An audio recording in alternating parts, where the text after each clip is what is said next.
আজকে তুমিও এই জিনজার লম্পেন ছেড়ে দিতা, আজকে তুমিও কোরআনকে আদর্শ হিসেবে মাইনা নিতা।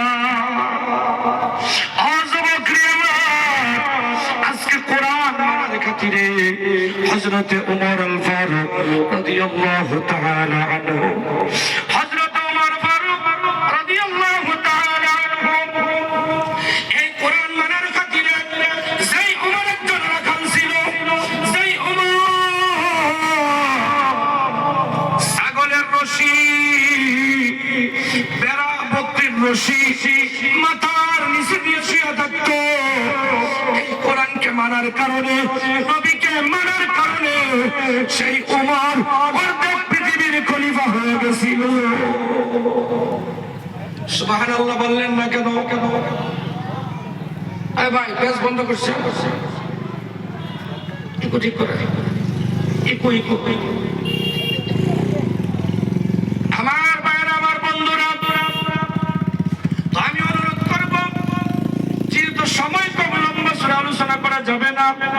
আমার ভাইরা, আমার বন্ধুরা, আমাদের বহু যুবকরা আছে, যদি ইসলামের ভিতরে পরিপূর্ণ হিসাব করতা, তাহলে তুমি জানো না আজকে ইসলামের বিরুদ্ধে যারা করে, আজকে যদি মাদ্রাসা পুরোপুরি লাইগা যাইতা, মাদ্রাসার বিরুদ্ধে যারা করে, তারা তোমাদের মতো যুবককে দেখে ভয় খাইতো, আর মাদ্রাসাকে তারাও মহব্বত করতো। সেজন্য আমি অনুরোধ করবো রে ভাই, আমরা যারা ঈমান এনেছি, আমি অনুরোধ করব সঠিকভাবে আমরা মুখের দাড়িটা রাখবো তো ইনশাআল্লাহ। আরেকটু আওয়াজ দেন, রাখবো তো ইনশাআল্লাহ। ও বন্ধু, দেখো ঈমানের পাওয়ার, এত সুন্দর একটা জলসা, তোমার মাথায় ঈমানে একটা টুপি উঠাইতে পারলো না। এই ঈমান নিয়ে তুমি জান্নাতে যাবা কেমনে ভাবো? আল্লাহ পাক রব্বুল আলামিন বলেন, পৃথিবীর মানুষ আল্লাহ সময়ের কসম খেয়ে বলেন, ইন্নাল ইনসানা লাফি খুসর। আল্লাহ পাক রব্বুল আলামিন বলেন, নিশ্চয় মানুষ ধ্বংসের ভিতরে, নিশ্চয় মানুষ কাসারের ভিতরে, নিশ্চয় মানুষ খারাপের ভিতরে, কিন্তু না সবাই না, ইল্লাল্লাযীনা আমানু।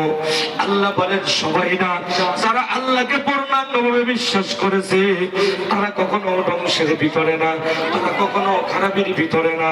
ও বন্ধু, আমরা যারা ঈমানওয়ালা, আমরা যদি নিজের মা বাবার নাফরমানি করি, আমরা ঈমানওয়ালা থাকবো কি? আমরা যদি নিজের ভাই বোনের সম্পত্তি অনিষ্ট গায়া দেই রে ভাই, আমরা ঈমানওয়ালা থাকবো কি? আমরা কখনো ঈমানওয়ালা থাকবো না। সেজন্য আমি অনুরোধ করবো, ঈমানকে মজবুত করতে হলে আমরা মা বাবার খেদমত